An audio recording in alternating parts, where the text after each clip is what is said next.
নমস্কাৰ বন্ধু বান্ধৱীসকল, ভালে আছেনে আপোনালোক? আজি মই আকৌ আহিছোঁ এটা নতুন ৰেচিপি লৈ।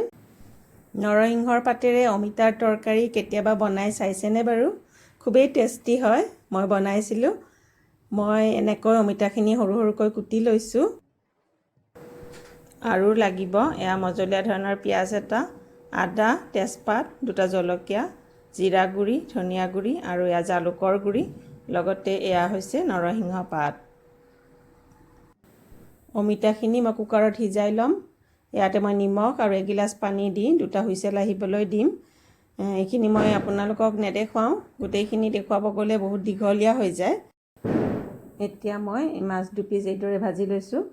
ৰঙচুৱা হোৱাকৈ এইদৰে ভাজি ল'ব লাগিব।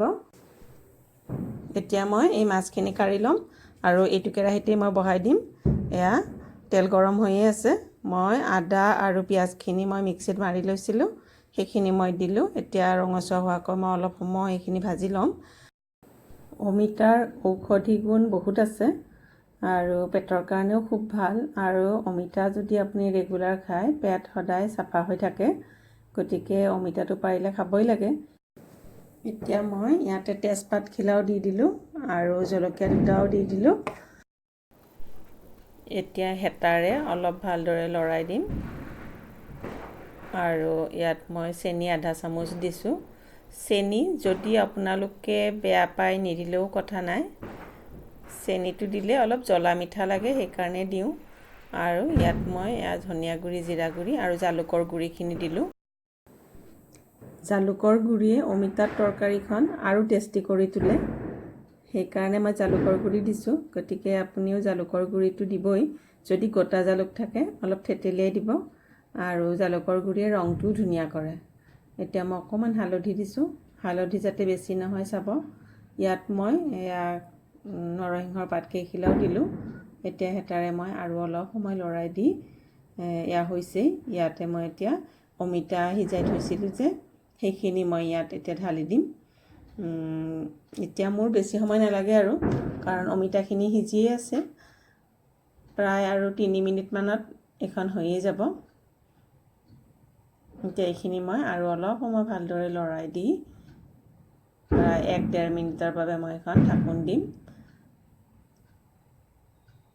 এইদৰে বনোৱা অমিতাৰ তৰকাৰীৰ সোৱাদেই বেলেগ হয় আৰু ৰংটো খুব ধুনীয়া হয়। আপুনি কেতিয়াবা আলহী আহিলেও এইদৰে বনাবচোন। এতিয়া মই 1 মিনিটৰ বাবে মই এই ঢাকোনখন দি 1 মিনিটৰ বাবে থৈ দিম।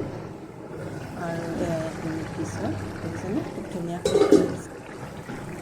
এতিয়া হেতাৰে অলপ এইদৰে ভাঙি দিব লাগিব। আটাইবিলাক ভাঙি নিদিব। আৰু ইয়াত মই এতিয়া ভজা মাছ কেইপিচ দি আকৌ 1-1.5 মিনিটৰ বাবে মই ঢাকোন দিম। মাছখিনি সিজিব তেতিয়াহে।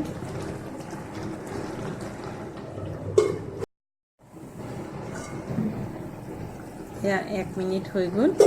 এতিয়া চাওকচোন কিমান ধুনীয়া হৈছে ৰংটো, দেখিছেনে? ভিডিঅ'টো চাই ভাল পাইছে যদি লাইক কৰিব, শ্বেয়াৰ কৰিব আৰু ছাবস্ক্ৰাইব কৰিবলৈ নাপাহৰিব। ধন্যবাদ।